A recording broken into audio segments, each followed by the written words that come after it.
Hello बच्चों, how are you? I hope all of you are fine. आज हम नए चैप्टर को स्टार्ट कर रहे हैं। हमारा आज का टॉपिक है गुडविल। इस छोटे से वर्ड को यदि समझना है या इसे समझाना है तो कितना भी टाइम ले लो, काफी कम पड़ जाएगा। किसी ने सही कहा है कि goodwill is a thing very easy to describe but very difficult to define.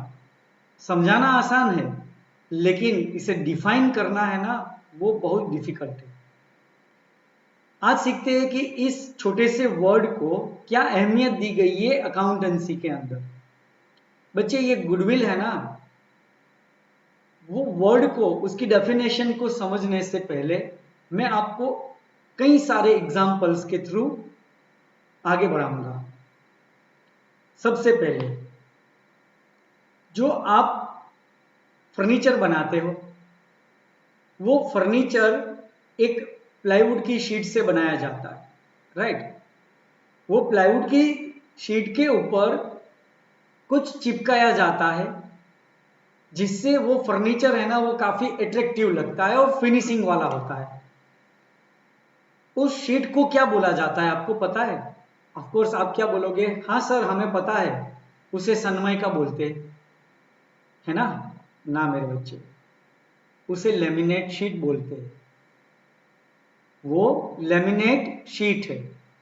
Sunmica तो मेरे बच्चे फर्स्ट इन्वेंट करने वाली कंपनी थी जिन्होंने लेमिनेट शीट को बनाया। वो कंपनी का नाम सनमाइका था। तो बच्चे, आज उस कंपनी के नाम से ये प्रोडक्ट जानी जाती है। आप जब जेरोक्स करने के लिए ये बात बोलते हो ना कि जेरोक्स करने जाना है, वो शॉपकीपर को भी आप बोलते हो कि भैया 2 कॉपी जेरोक्स कर दो। वो भाई साहब भी बोलते हैं कि लो भैया, ये आपकी 2 कॉपी जेरोक्स हो गई। बड़े बड़े होर्डिंग भी लगाए हुए होते हैं जेरोक्स। बट मेरे बच्चे, उसे फोटोकॉपी कहते हैं। और ये जो जेरोक्स है ना, वो फोटोकॉपियर मशीन बनाने वाली पहली कंपनी थी जिसका नाम जेरोक्स था। कई सारी ऐसी प्रोडक्ट है बच्चे कि जो प्रोडक्ट बनाने वाले के नाम से वो प्रोडक्ट जानी जाती है। ये है मेरे बच्चे गुडविल। एक और एग्जांपल मैं आपको बताता हूं कि एक शॉप है, फेमस समोसा। अब ये जो फेमस समोसा है, वो फेमस समोसा वाले बंदे का बिजनेस सेल करना है, वो मुझे कहीं से पता चला कि भाई ये फेमस समोसा है ना, उसे बेचना है। मुझे पता चला कि भाई चलो खरीद लेते, बहुत अच्छा काम है उनका, नाम भी अच्छा है, बिजनेस बढ़िया चल रहा है, तो चलो खरीद लेते। तो क्या हुआ कि मैं समोसा खाने के बहाने वहां पे गया, पूरी दुकान को मैंने देखा और अपने अकाउंटेंसी को दिमाग में लेकर एक फिगर नोट डाउन किया कि भाई ये जो फेमस समोसा की दुकान है, उसका 20 लाख रुपए का दुकान की वैल्यू, 5 लाख रुपए की उनकी फर्नीचर की वैल्यू, 25 लाख हुआ। 2 लाख रुपए का इक्विपमेंट अंदर था बनाने के लिए, 27 लाख हुई। चलो 1 लाख रुपया एसी, पंखा, ट्यूबलाइट, डेकोरेटिव शाइन बोर्ड, उसका लिख लेते, 28 लाख हुआ। मैंने मन ही मन में तय कर लिया कि भाई ये फेमस समोसा की दुकान 28 लाख की वैल्यूएबल अमाउंट है, उसकी वैल्यू की अमाउंट है। ओके। फिर मैंने उनको बोला कि भाई साहब आप ओनर हो? बोले हाँ। आपको दुकान बेचनी है? बोले हाँ। कितने में बेचनी है? वो बोले मुझे है ना 33 लाख रुपीज में ये दुकान को बेचना है। मैंने बोला भाई साहब क्या बात करते हो यार, मैं अकाउंटेंसी जानता हूं, मैंने आपकी पूरी दुकान को देखा और मैंने इतनी इतनी अमाउंट फर्नीचर की, शॉप की, सारे मशीनरी या जो भी अंदर इंस्ट्रूमेंट है उसकी वैल्यू और एसी वगैरह बोर्ड वगैरह सबको मिला के मेरे हिसाब से भाई साहब 28 लाख हो रहे। तो आप ये 33 लाख रुपए किस हिसाब से बोल रहे हो, ये बताओ मुझे। उन्होंने हंस के मुझे बोला कि आप अकाउंटेंसी तो सही जानते हो लेकिन आपको गुडविल के बारे में कुछ पता नहीं है। मैं बोला भाई ये गुडविल क्या होता है, समझाओ आप। आपको गुडविल के बारे में पता नहीं है, सुनो मेरी बात। भाई साहब आज से 20 साल पहले मैंने जब इसी जगह पे एक साइकिल लेकर छोटे से डिब्बे में समोसा भर के अपना बिजनेस चालू किया, जैसे जैसे मैं मेहनत करता गया, जैसे जैसे मैं ना बढ़ाता गया ना, वैसे वैसे मेरे कस्टमर भी बढ़ते गए। मैंने क्वालिटी पे पूरा ध्यान दिया, कभी बांध छोड़ नहीं किया, कभी कॉम्प्रोमाइज नहीं किया क्वालिटी के अंदर। और फिर मैंने साइकिल के ऊपर जो डिब्बा रख के बेचने में से एक रिक्शा खरीदी। रिक्शा खरीदने के बाद मैंने एक टपरी लगाई, फिर एक टपरी लगाने के बाद मैंने एक रेंट पे शॉप ली। धीरे धीरे धीरे मेरे कस्टमर बढ़ते गए, मेरा बिजनेस बढ़ता गया, मेरा प्रॉफिट बढ़ता गया। और वैसे वैसे जैसे मेरा नाम डेवलप होता गया, वैसे वैसे मैंने अपने बिजनेस को बढ़ाता गया और आज मैंने ये खुद की दुकान ली हुई है। मुझे गुस्सा आ गया कि क्या आपने ये मेहनत की तो मेरे लिए की, क्या आपने साइकिल से रेकड़ी ली, टपरी ली, टपरी से आपने रिक्शा खरीदी, उससे रेंट वाली दुकान खरीदी, फिर खुद की दुकान खरीदी, तो क्या मेरे घर पे आप 5 रुपया देने आए थे क्या? मेरे लिए आपने मेहनत की, वो तो आपने अपने खुद के लिए की, तो उसका आप मुझे क्यों भाषण झाड़ रहे हो? आप अपनी दुकान के बारे में बताओ। सुनो भाई साहब, मैं आपको वो दुकान के बारे में ही बता रहा हूं। बोला अच्छा ठीक है भाई बताओ। फिर उन्होंने बोला कि देखो भैया, जब मैंने एक साइकिल से शुरुआत की थी और आज इस दुकान पे पहुंचा हूं, तो वो मेरी मेहनत की वजह से पहुंचा हूं। और वो मेहनत और मेरी क्वालिटी है ना, वो मेरे नाम को डेवलप किया हुआ है और मेरे नाम से आज यहाँ पे कस्टमर आते हैं। भाई साहब मैं यदि ये बिजनेस आपको बेच कर यहां से नीचे उतर जाता हूं और आप इस बिजनेस पे बैठ जाओगे, तो एवरी डे 500 कस्टमर है ना, वो आपको मेरे नाम से मिलेंगे। मैंने सोचा यार बात तो सही है, यदि मैं इनके जैसा ही दुकान बाजू में लगाता हूं तो मुझे मेरे नाम को डेवलप करने में काफी साल लग जाएंगे। जैसे इन भाई साहब ने 20 साल लगा दिए, तो मेरे भी ऑब्वियसली कुछ टाइम जाना ही जाना है। तब जाके मुझे समझ में आया कि भाई आप ये जो 5 लाख रुपया एक्स्ट्रा मांग रहे हो ना, वो ये 500 कस्टमर जो एवरीडे आते हैं, उन्होंने बोला कि इस एरिया में आप किसी से भी पूछ लो फेमस समोसा कहाँ है, आपको वो मेरी जगह बता देगा। मेरा नाम इतना चलता है, तो मेरे नाम का, ये रेडीमेड कस्टमर का, मेरे ये बिजनेस की क्वालिटी डेवलपमेंट का मैं आपसे एक्स्ट्रा पैसा मांग रहा हूं, मतलब कि ये गुडविल का पैसा मांग रहा हूं। तो देखो 28 लाख के बिजनेस को वो 5 लाख रुपए की गुडविल के साथ 33 लाख रुपीज में वो बेचने के लिए तैयार हो रहा है। तो इसका मतलब ये हुआ ना बच्चे, कि जैसे फर्नीचर, जैसे मशीनरी, जैसे साइन बोर्ड, जैसे कि बिल्डिंग मतलब कि वो शॉप, वैसे ही गुडविल। मतलब तो ये हुआ कि गुडविल तो एक तरह की असेट्स हो गई। हाँ भाई हाँ, गुडविल है वो एक असेट्स है।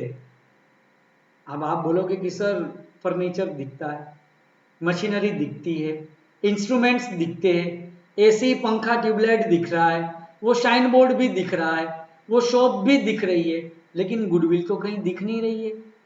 हाँ मेरे बच्चे, ये इंटेंजिबल एसेट्स है जिसे आप देख नहीं सकते हो, सिर्फ महसूस कर सकते हो, लेकिन उसकी वैल्यू होती है।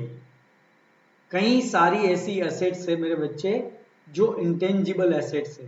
मैंने आपको बताया था ना कि दो तरह की एसेट्स होती है, एक नॉन करंट एसेट्स, एक current assets. Non current assets मतलब कि फिक्स एसेट्स। फिक्स एसेट्स जो है ना वो दो तरह की होती है, एक टेंजिबल एसेट्स और एक इंटेंजिबल एसेट्स। टेंजिबल एसेट्स मतलब कि जिसे आप देख सकते हो, जिसे आप छू सकते हो, जिसे आप महसूस कर सकते हो। लेकिन इंटेंजिबल एसेट्स मतलब कि सिर्फ उसे आप महसूस कर सकते हो। जैसे अपनी रोजिंदा लाइफ के अंदर आप घर में बैठे हो तो आप सोफा सेट, टीवी, एसी सब कुछ देख सकते हो, लेकिन क्या आप ऑक्सीजन को देख सकते हो जिसे आप ले रहे हो? क्या आप कार्बन डाइऑक्साइड को देख सकते हो जिसे आप छोड़ रहे हो? मतलब क्या हुआ कि वो ऑक्सीजन है ना, वो हमारी लाइफ का एक अहमियत हिस्सा है। यदि ऑक्सीजन मिलना बन गया तो भाई साहब के आगे स्वर लग जाएगा, बात खत्म हो जाएगी। जैसे हमारी लाइफ में car, TV, fridge, AC, bed, sofa set वो सब मायने रखता है ना, वैसे ही हमारी लाइफ में ऑक्सीजन मायने रखता है। मतलब कि वो जो आप देख सकते हो वो टेंजिबल एसेट्स है, और जिसे आप महसूस कर सकते हो वो इंटेंजिबल एसेट्स है। इंटेंजिबल एसेट्स होने के बावजूद भी उनका एक वैल्यू होता है, उसे एक प्राइस में नापा जाता है, उसे बच्चे गुडविल बोला जाता है। जैसे जैसे आप बिजनेस में मेहनत करते जाते हो, जैसे जैसे आपका प्रॉफिट है वो डेवलप मतलब कि बढ़ता जाता है, इंक्रीज होता जाता है, जैसे जैसे आपकी ब्रांड है ना वो लोगों के दिमाग में आने लगती है, तब जाके आपको पता चलता है कि आपकी मार्केट में गुडविल कितनी है। कस्टमर बढ़ते जाते हैं, गुडविल बनती है। आपका प्रॉफिट बढ़ता जाता है, गुडविल बनती है। आप जितने पुराने होते जाते हो वैसे आपकी गुडविल बढ़ती जाती है ना। मेरे बच्चे, स्क्रीन के ऊपर आपको कई सारे ब्रांड्स है ना वो दिख रहे हैं। सिर्फ इतने से लोगों के ऊपर से आपको पता चल जाएगा कि ये कौन सी कंपनी है, क्या उनकी प्रोडक्ट है, और वो प्रोडक्ट कितनी अच्छी है। आप मेरी बात समझ रहे हो ना। जैसे जैसे आपका प्रॉफिट बढ़ता जाएगा वैसे वैसे आपकी गुडविल बढ़ती जाएगी। एक और एग्जांपल मैं आपको बताता हूं। बच्चे, आप कार को देखोगे तो कार के फ्रंट साइड में बोनेट के ऊपर एक छोटा सा सिंबल होता है ना, ऐसे एम करके सिंबल बनाया होता है। आपको पता चल जाता है कि ये मारुति की गाड़ी है। डब्ल्यू लिखा है तो आप बोलते हो कि ये वॉक्सवैगन की गाड़ी है ना, वॉक्सवैगन की गाड़ी है।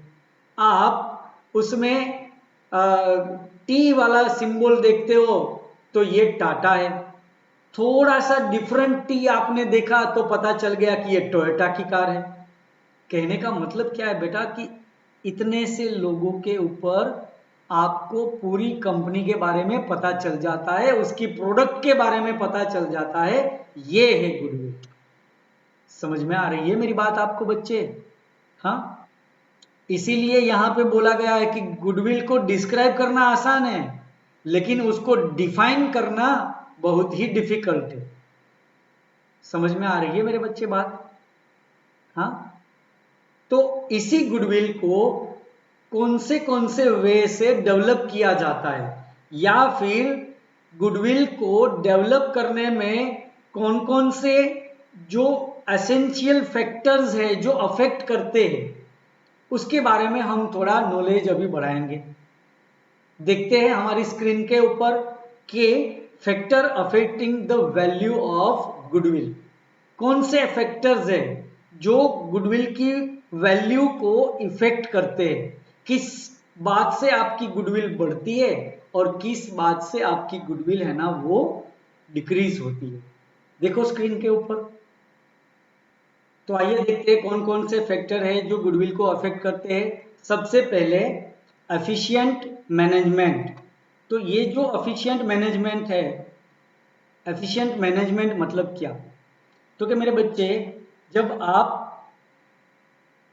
मैनेजमेंट बिजनेस स्टडी के ऊपर पढ़े थे तो बिजनेस स्टडीज के अंदर आपको 3 लेवल ऑफ मैनेजमेंट सिखाया गया होगा, bottom level, middle level and upper level.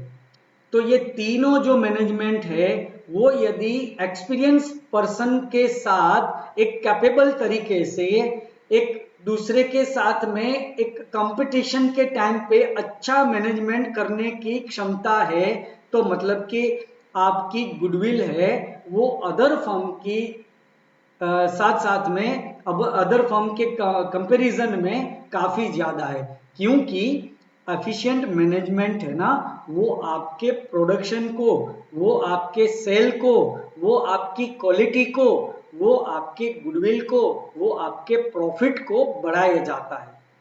तो मतलब मेरे बच्चे, सबसे ज़्यादा सबसे पहले जो ये एफिशिएंट मैनेजमेंट है वो काफ़ी उम्दा होना चाहिए, अच्छा होना चाहिए।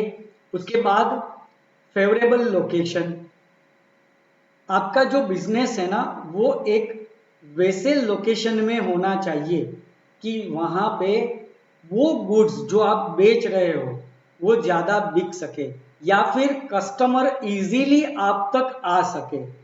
यदि मेरे बच्चे, आप मान लो कि आपका जो बिजनेस है वो रेस्टोरेंट या फास्ट फूड का है, आपने मार्केट या सिटी से काफ़ी दूर बनाया हुआ है, तो वहाँ पे आपकी क्वालिटी अच्छी होने के बावजूद भी कस्टमर को आने में दिक्कत होगी।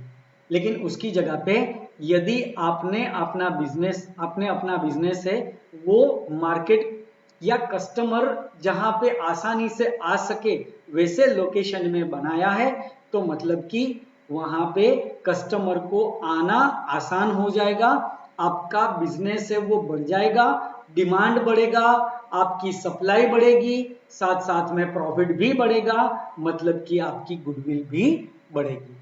उसके बाद फेवरेबल कॉन्ट्रैक्ट्स, मतलब क्या होता है बच्चे कि आप अपने कस्टमर को एक ऐसी बेहतरीन प्राइस दो ताकि कस्टमर है ना वो प्राइस से आपके पास से गुड्स परचेज कर जाए और आपकी जो सप्लाई है ना वो बढ़े।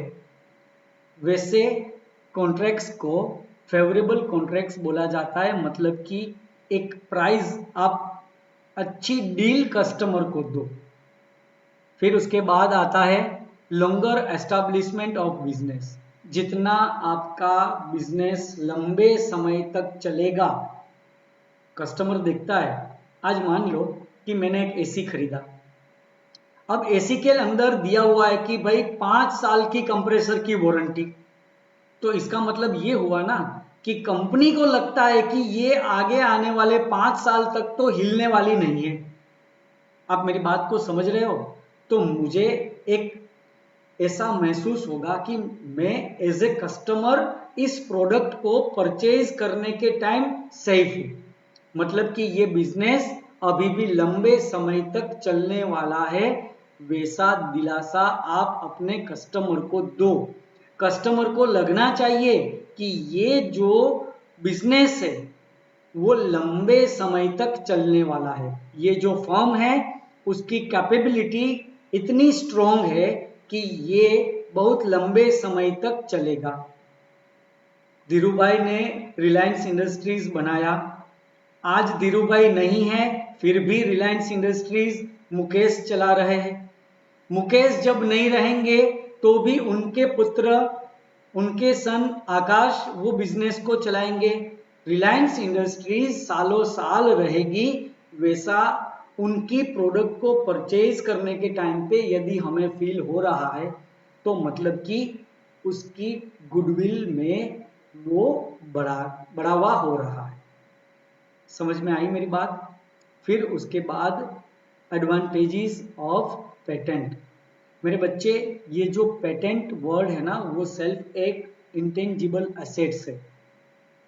पेटेंट, कॉपीराइट, ट्रेडमार्क, ये सारी इंटेंजिबल एसेट्स है जो डायरेक्टली गुडविल के साथ कनेक्टेड है। मतलब मैं आपको एक आसान बेटा एक एग्जांपल दे रहा हूं। पानी की बोतल होती है, वो अलग अलग कंपनी की बोतल को आप परचेज करो, राइट। हर एक का जो बोतल का शेप होता है ना वो शेप अलग अलग होता है। आपने किनले की बोतल ली, उसका शेप, किंगफिशर की बोतल लो उनका शेप, या फिर आप बेली की बोतल लो उनका शेप, हर एक का अलग अलग शेप होता है। क्या दिखाता है ये शेप? मतलब कि उन्होंने अपनी प्रोडक्ट के ये बोतल के शेप को भी पेटेंट किया हुआ है। आप वैसे शेप की बोतल नहीं बना सकते हो। मतलब क्या हुआ, ये एक तरह की ब्रांड हुई, एक तरह की पेटेंट हुई। मतलब कि यहाँ पे ये पेटेंट, ये कॉपीराइट, ये ट्रेडमार्क, आपका लोगो, आपका ब्रांड, आपका नाम, आपका जो कलर कॉम्बिनेशन, आपका वो डिजाइन, वो सब, आपका वो फॉर्मूला, वो सब आपकी गुडविल को बढ़ावा देंगे। उससे गुडविल है ना वो इंक्रीज होती है, बढ़ती है। समझ में आई बात। उसके बाद नेक्स्ट है एक्सेस टू सप्लाईज। मेरे बच्चे, आप जो गुड्स को, जो मटेरियल को सप्लाई करते हो, वो यदि कस्टमर को मिलने में थोड़ा डिफिकल्ट हो रहा है, मतलब कि आपकी सप्लाई से आपकी डिमांड ज़्यादा है, तो इसका मतलब ये हुआ कि आप ज़्यादा प्राइस से वो प्रोडक्ट को बेच सकते हो।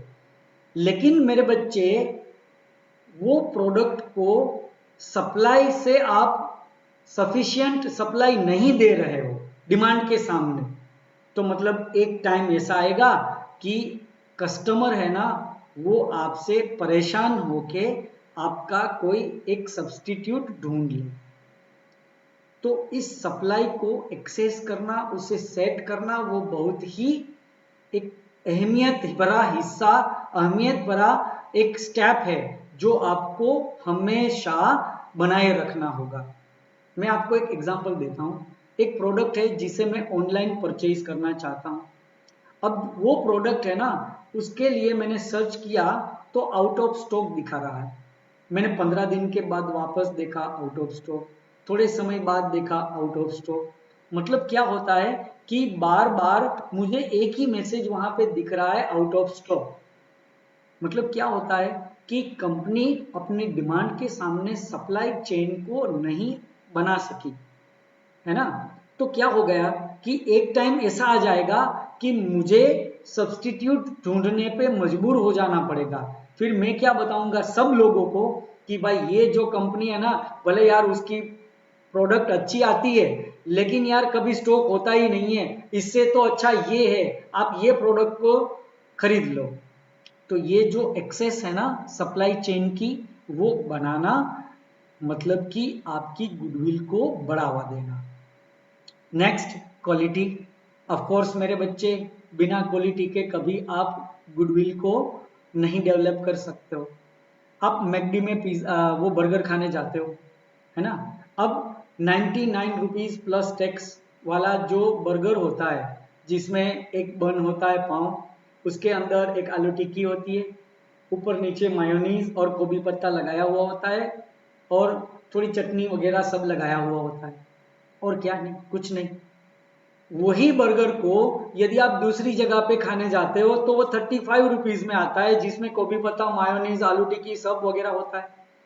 लेकिन यदि वो प्रोडक्ट आपको टेस्ट वाइज अच्छी लगी, क्वालिटी वाइज अच्छी लगी, तो ऑफ कोर्स आप बाहर निकल के अपने दोस्तों से, अपने रिलेटिव से, अपने आसपास के लोगों से बताओगे कि भाई वहां पे 99 रुपीज पे करने की जगह आप यहां पे जाओ, आपको 35 रुपीज में बेहतरीन क्वालिटी मिलेगी। देखा मेरे बच्चे, ये क्वालिटी का प्रोडक्ट के ऊपर, आपकी सेल के ऊपर, आपके प्रॉफिट के ऊपर, मतलब कि आपकी गुडविल के ऊपर डायरेक्ट इफेक्ट होता है। तो बिना क्वालिटी के कभी भी गुडविल आप डेवलप नहीं कर सकते। समझ में आई बात। Next, market situation. मेरे बच्चे, मार्केट है ना वो 3 पिलर के ऊपर डेवलप होती है: डिमांड, सप्लाई और प्राइस। जैसे जैसे डिमांड बढ़ती जाती है, यदि आपकी सप्लाई कम हुई, मतलब कि प्राइस बढ़ा। समझ में आई बात। तो जैसे जैसे आप ये डिमांड और सप्लाई को एडजस्ट करते जाओगे ना, वैसे वैसे मार्केट में आपकी गुडविल है ना वो डेवलप होती जाएगी। यदि डिमांड से ज्यादा आपकी सप्लाई है, तो मतलब कि आपको सस्ते दाम में दूसरे प्रोडक्ट के सामने उसकी कॉम्पिटेंट में सस्ते दाम में आपको आपकी प्रोडक्ट बेचनी पड़ेगी। और लोगों को कभी कभार ये भी होता है कि जो सस्ता होता है ना उसकी क्वालिटी अच्छी नहीं होती, जो महंगा होता है उसकी क्वालिटी अच्छी होती है।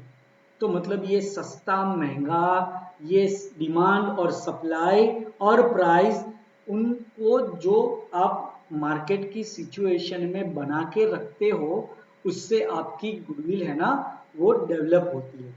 समझ में आ रही है मेरे बच्चे बात आपको? फिर नेक्स्ट है risk associated with the business. जो बिजनेस में ज़्यादा रिस्क होता है वो बिजनेस की गुडविल कभी अच्छी नहीं होती, उसकी गुडविल कभी हायर नहीं होती। समझ में आई बात? जितना रिस्क ज़्यादा बिजनेस में उतनी गुडविल है ना वो आपकी कम हो जाएगी। नेक्स्ट है नेचर ऑफ बिजनेस। आपके बिजनेस का जो नेचर है, नेचर मतलब क्या कि प्रोडक्ट डिमांड और सप्लाई। हायर डिमांड होने के बावजूद भी यदि आप सफिशिएंट सप्लाई नहीं देख सकते हो तो भी गुडविल को इफेक्ट होता है। हायर डिमांड होने के बावजूद आप सफिशिएंट नहीं सप्लाई कर सकते हो तो आपको गुडविल में डिक्रीज भी हो सकता है। मतलब कि ये डिमांड और सप्लाई की चेन को यदि आप प्रॉपर तरीके से निभा लेते हो, उसे चेन को सेट कर लेते हो तो मतलब आपकी गुडविल में इजाफा ही होगा। उसके बाद पास्ट परफॉर्मेंस। मेरे बच्चे ये बहुत ही एक इफेक्टिव एसेंशियल इंग्रेडिएंट्स है गुडविल को बढ़ाने के लिए। पास्ट में जितना आपने अच्छा वर्क किया है, जितनी क्वालिटी अच्छी आपने डेवलप की है उतनी ही आपके गुडविल को इफेक्ट होगा। जब बच्चे किसी किसी कंपनी का आपने ब्रांड देखा होगा, ब्रांड के लोगों पे सिंस 1990 ऐसा लिखा हुआ होगा। मतलब क्या है कि कस्टमर को पता चलता है कि भाई ये तो 1990 से ये प्रोडक्ट बना रही है और सेल कर रही है। मतलब कि आपका अच्छा खासा एक्सपीरियंस है ना ये प्रोडक्ट को बनाने में और इनको बेचने में है। तो ऑफ कोर्स आपकी प्रोडक्ट है ना वो क्वालिटी प्रोडक्ट होगी। ऐसा कस्टमर आपके पास्ट परफॉर्मेंस के आधार पर कैलकुलेशन करते हैं। समझ में आई बात? नेक्स्ट अदर फैक्टर्स है। अदर फैक्टर्स के अंदर मेरे बच्चे आफ्टर सेल्स सर्विस, जो कि आज के समय का सबसे इफेक्टिव फैक्टर है गुडविल के लिए। बेचना कोई बड़ी बात नहीं है, लेकिन बेचने के बाद आप कितनी अच्छी गुड सर्विस कस्टमर को प्रोवाइड कर सकते हो जिसमें डायरेक्टली आपका गुडविल का कनेक्शन जुड़ा हुआ है। यदि आपकी आफ्टर सेल सर्विस अच्छी नहीं है तो मतलब कि आपकी गुडविल अच्छी नहीं हो पाएगी। उसके साथ साथ में गुडविल कस्टमर के साथ आप अच्छा रिलेशन डेवलप करो, गुड रिलेशन डेवलप करो, आपकी गुडविल अच्छी होगी, इंक्रीज होगी।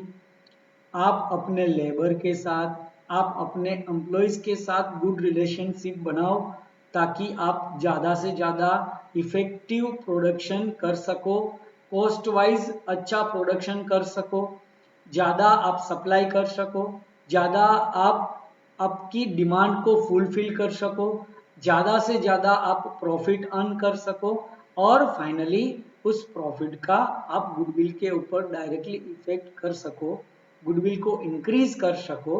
उतना आपको ये प्रोडक्शन के लोग, ये आपके एम्प्लॉयज़, ये आपके लेबर, वो ज़्यादा अच्छा रिलेशन होगा तो उतना आपको सपोर्ट करेंगे। तो मतलब कि मेरे बच्चे ये जो हमने अभी अलग अलग इफेक्ट्स को देखा, अलग अलग फैक्टर को देखा जो कि आपकी गुडविल को इंक्रीज या डिक्रीज होने में मददरूप होंगे। आपको अपनी गुडविल को इंक्रीज करना है तो इतनी इतनी बातों से आप अपनी गुडविल को इंक्रीज कर सकते हो, ये हमने देखा। अब गुडविल को वैल्यूएशन में लाने के लिए कौन कौन सी मेथड से आप गुडविल को कैलकुलेट कर सकते हो और किस तरह से गुडविल है वो कैलकुलेट होता है वो हम देखेंगे। मेरे बच्चे, ये सारे जो हमने फैक्टर्स को देखे ना वो फाइनली तो प्रॉफिट के ऊपर ही फोकस हो रहे थे, आपने देखा। क्योंकि यहाँ पे क्या आया कि कस्टमर, लेबर, आपके एम्प्लॉयज, आपका प्रोडक्शन, आपके गुड्स की डिमांड, उसकी सप्लाई और आपके कस्टमर, फाइनली आपकी सेलिंग प्राइस, फाइनली आपका जो प्रॉफिट। तो आप प्रॉफिट जैसे जैसे अर्न करते जाओगे, जितना ज़्यादा प्रॉफिट अर्न करते जाओगे उतना ही ज़्यादा आपका गुडविल होगा। क्योंकि ये सारे फैक्टर है ना वो प्रॉफिट से भी जुड़े हुए। यदि आपको कोई पूछे कि भाई प्रॉफिट को बढ़ाने के लिए क्या क्या फैक्टर है जो अफेक्टेड है, तो यही सारी डिटेल को आप वापस बोल सकते हो। क्योंकि जितना ज़्यादा प्रॉफिट उतना ही ज़्यादा आप गुडविल इंक्रीज कर पाओगे। समझ में आई मेरी बात? तो बच्चे, ये जो गुडविल है मैंने आपको बताया कि ये इंटेंजिबल एसेट्स है। अकाउंटिंग स्टैंडर्ड्स में 26 AS 26 के अंदर चार्टर्ड इंस्टीट्यूट ऑफ अकाउंटेंट्स के इंस्टीट्यूट ने भी उनको अकाउंटिंग स्टैंडर्ड 26 के अंदर डिफाइन किया हुआ है कि भाई गुडविल है ना वो एक एसेंशियल एसेट्स है, जो एक इंटेंजिबल एसेट्स है जिनका वैल्यूएशन हो सकता है, जिसे खरीदा या बेचा जा सकता है।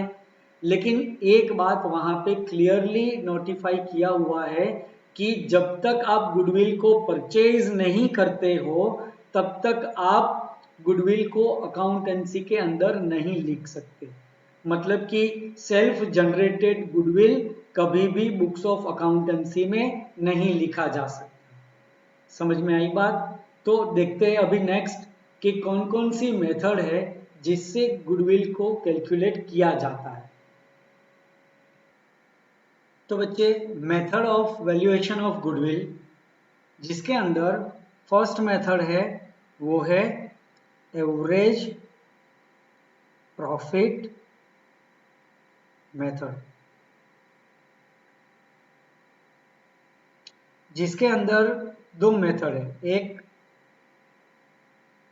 Simple average profit method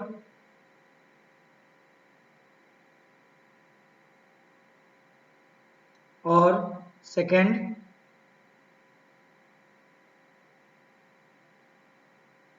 weighted average profit method. Second method है वो है super profit method and third one is capitalisation method.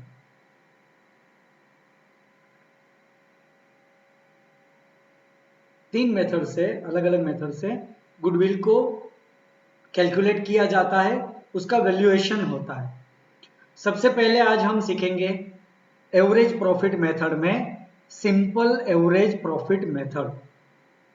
ठीक है, अब उस मेथड में क्या होता है बेटा, सिंपल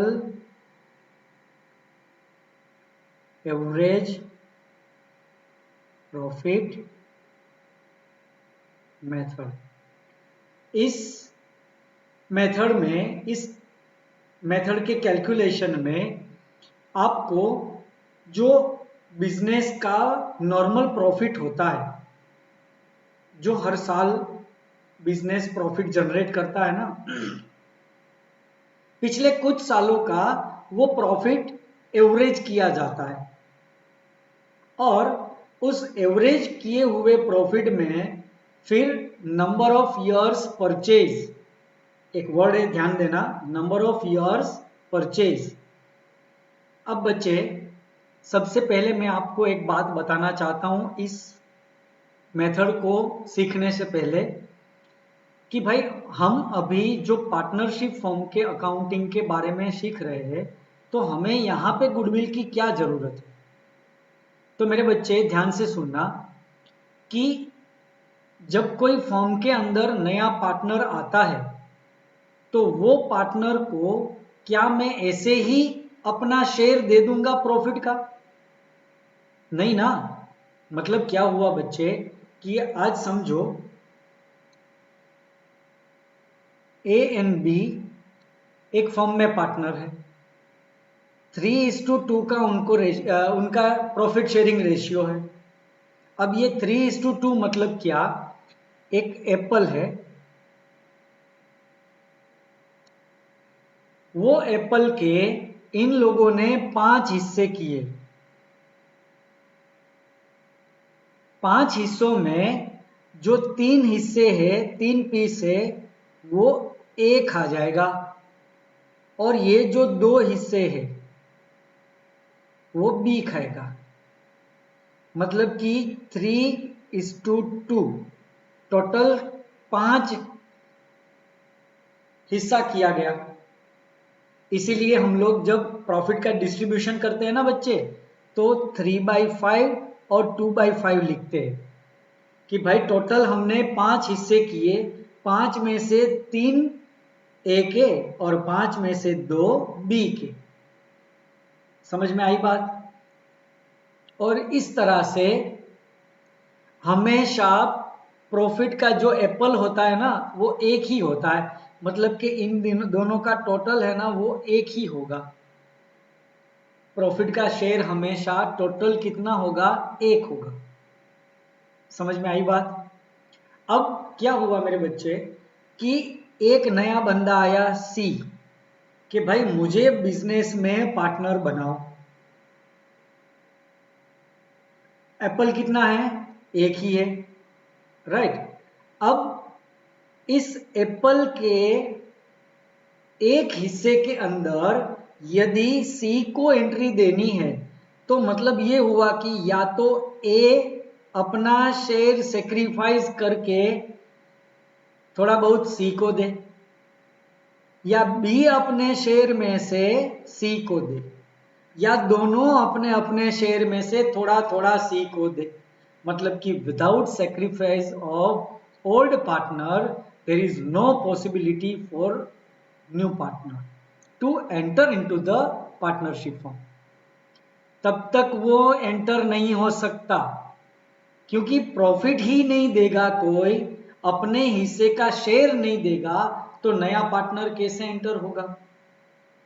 अब आप बोलोगे कि सर ऐसा कौन करेगा, है ना?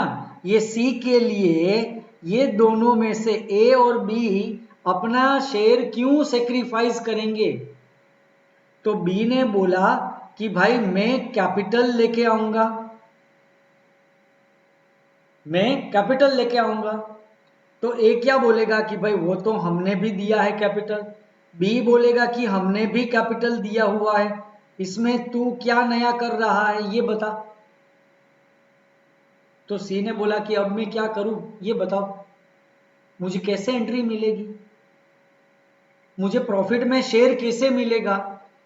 तब जाके ए और बी ने बोला कि भाई हम पिछले 3 साल से 3 इयर्स से इतना मेहनत कर रहे हैं, 3 साल की मेहनत के बाद हमने आज अपने बिजनेस में प्रॉफिट इतना बढ़ा दिया, हमारा डिमांड इतना है मार्केट में, हमारा सप्लाई इतना है मार्केट में, हमारी क्वालिटी ऐसी है मार्केट में, हमारा आज प्रॉफिट इतना है जिसकी वजह से आज हमारी मार्केट में गुडविल है।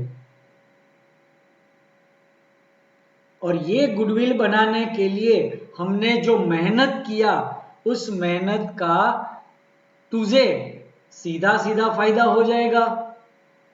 समझ में आई बात? सी को आज एंटर होना है बिजनेस में, मतलब कि इन दोनों ने, ए और बी ने जितना मेहनत फर्म में उनके बिजनेस को डेवलप करने के लिए किया वो सी को नहीं करना पड़ेगा। तो सी को तो सीधा गुडविल का, सीधा प्रॉफिट का फायदा होगा। तो ए और बी ने क्या किया कि भाई हमने जो ये 3 साल तक मेहनत की उसका क्या, कैपिटल तो हमने भी लगाई और तू भी लगाएगा, लेकिन ये 3 साल की मेहनत का तुझे कुछ मुआवजा देना पड़ेगा। मैं आपको एक सिंपल स्टोरी सुनाता हूं। हमने और आपने दोनों ने मिलकर तय किया कि चलो आज आउटर करते हैं और वहां पे खुद से खाना बनाएंगे और खाएंगे, ठीक है। लेकिन भाई कोई एक अकेला खर्चा नहीं देगा, सब अपने अपनी सोल्जरी में पैसा चुकाएंगे। डील फाइनल हुई, चलो निकलते हैं। सुबह हम लोग घर से निकल गए। दोपहर तक हमने जो भी सामान चाहिए था रसोई खाना बनाने के लिए वो सामान हमने इकट्ठा किया। अलग अलग तरह के बर्तन इकट्ठा किए, स्टोव वगैरह जो सामान रसोई खाना बनाने के लिए चाहिए वो सारा सामान हमने इकट्ठा किया। राशन पानी सब इकट्ठा किया। जो भी सब्जी चाहिए थी वो सब्जी लेके आए। फिर हमने वो सब्जी को काट के उसको पकाया और खाना कंप्लीट किया। हमने सबके हिस्से में जो भी रोटी सब्जी आने वाली थी वो डिवाइड कर दी, डिस्ट्रीब्यूट कर दी। जैसे ही हम खाने वाले थे तो एक बंदा आया कि भाई मुझे भी खाना है। कितना गुस्सा आएगा, ऐसे कैसे भाई तुझे खाना दे दे, हम सुबह से लेकर दोपहर तक इतनी मेहनत किए बाद में ये बना। तो वो बंदे ने क्या बोला कि भाई आप सोल्जरी में कर रहे हो ना, तो मेरे हिस्से में जो भी सोल्जरी का खर्चा आएगा मैं दे दूंगा। हमने बोला अच्छा बेटा तू पैसे की बात कर रहा है हमसे, तू पैसा तो दे देगा लेकिन हमने जो ये खाना बनाने में मेहनत की है, राशन पानी सब कुछ इकट्ठा करके सुबह से लेकर ये दोपहर तक जो मेहनत की है उस मेहनत का क्या। भाई साहब तुझे यदि एक रोटी चाहिए ना तो 100 रुपया लगेगा, बोल खानी है तो बोल, एक रोटी के बदले में 100 रुपया लगेगा। तो इसका मतलब ये हुआ ना कि हम और आप में से जो भी उसे रोटी या सब्जी देगा तो बदले में उसे एक्स्ट्रा पैसा देना पड़ेगा, ऊपर से सोल्जरी का पैसा तो जो हिस्से में आएगा वो देना ही पड़ेगा। मेहनत का पैसा उसे देना पड़ेगा। समझ में आई बात। बस यही किस्सा बेटा यहां पे हुआ। ए और बी की मेहनत का हिस्सा रेडी फूड के ऊपर सी को देना पड़ेगा यदि उसे खाना है तो। अलग तरीके से समझा कि भाई सी, हमने ए और बी बता रहे हैं है ना कि भाई सी, हमने जब ये बिजनेस बनाया था चालू किया था तब हमने 5 लाख रुपए का इन्वेस्टमेंट किया था। कितने का बच्चे, 5 लाख रुपीज का। आज 3 साल की कड़ी मेहनत के बाद हम लोग आज इतना प्रॉफिट अर्न कर रहे हैं। आज 3 साल की मेहनत के बाद हम ये जो प्रॉफिट अर्न कर रहे हैं, ये प्रॉफिट को यदि आज तू इन्वेस्ट कर रहा है, कब, आज इन लोगों ने 5 लाख रुपया कब लगाया था, 3 साल पहले, और ये प्रॉफिट मिला। यदि इतना ही प्रॉफिट तुझे चाहिए तो इतना ही प्रॉफिट तुझे चाहिए तो क्या होगा, तू कर पाएगा। यदि तू 5 लाख रुपीस का इन्वेस्टमेंट कर रहा है हमारे जितना, तो आज तुझे हमारे जितना प्रॉफिट मिलेगा, नहीं मिलेगा। इसके लिए तुझे 3 साल तक मेहनत करनी पड़ेगी। कितने साल तक, 3 साल तक मेहनत करनी पड़ेगी, तब जाके तू हमारे जितना प्रॉफिट अर्न कर पाएगा। समझ में आ रही है मेरी बात बच्चे। ए एंड बी सी को ये बात बता रहे हैं कि मैंने, मतलब कि हमने जब 3 साल पहले ये बिजनेस चालू किया था तो 5 लाख रुपए का इन्वेस्टमेंट किया था। आज तू ये अलग से कोई बिजनेस करेगा हमारे जैसा ही, हमारे जितनी कैपिटल को एम्प्लॉय करके, मतलब कि 5 लाख रुपया लगा के, तो तू बच्चे हमारे जितना प्रॉफिट डायरेक्ट अर्न नहीं कर पाएगा। उसके लिए तुझे ये 3 साल का तब करना पड़ेगा, तब जाके तू हमारे जितना प्रॉफिट अर्न कर पाएगा। इस वर्ड को बच्चे बोला जाता है नंबर ऑफ इयर्स परचेज। ये एक वर्ड को समझाने के लिए मैंने ये आपको पूरी स्टोरी बताई। समझ में आ रही है बात? पहले तो हमारे इस पार्टनरशिप फॉर्म के अकाउंटिंग सेशन में गुडविल का उपयोग क्या होगा, तो कि भाई जब नया पार्टनर आएगा तो गुडविल कैलकुलेट करेंगे। यदि यहां से कोई पुराना पार्टनर चला जाएगा तो गुडविल कैलकुलेट करेंगे, मतलब कि at the time of retirement of old partner, या किसी पार्टनर की डेथ हो जाएगी तो हमें गुडविल को कैलकुलेट करना पड़ेगा। मतलब बच्चे सीधी सीधी भाषा में मैं आपको बताऊं कि जब कभी भी प्रॉफिट शेयरिंग रेशियो चेंज होगा तब पार्टनरशिप फॉर्म के अंदर गुडविल का कैलकुलेशन होगा। समझ में आई बात? तब गुडविल का कैलकुलेशन होगा।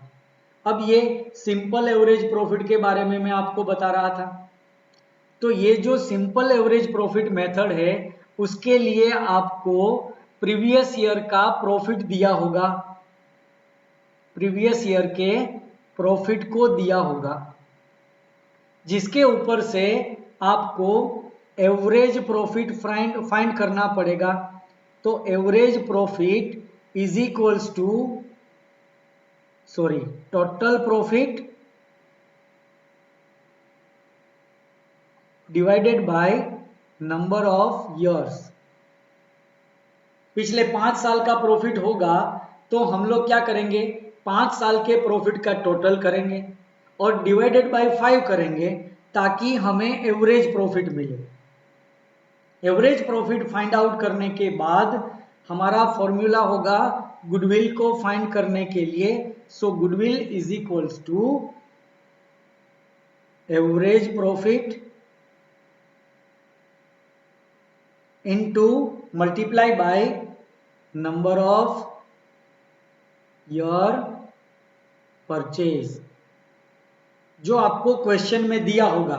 मैंने अभी आपको लास्ट में यहां पे समझाया था ना कि ये नंबर ऑफ ईयर्स परचेज क्या है, कि बेटा तू हमारे जितनी कैपिटल एम्प्लॉय करेगा तो आज हमारे जितना प्रॉफिट अर्न करने के लिए तुझे 3 साल लग जाएंगे। तो नंबर ऑफ ईयर परचेज कितना हुआ? 3। समझ में आई बात आप लोगों को? जब ये 3 साल का प्रॉफिट ये लोग कैलकुलेट करेंगे तब आज हमारे जितना प्रॉफिट वो अर्न कर पाएंगे। समझ में आई बात? तो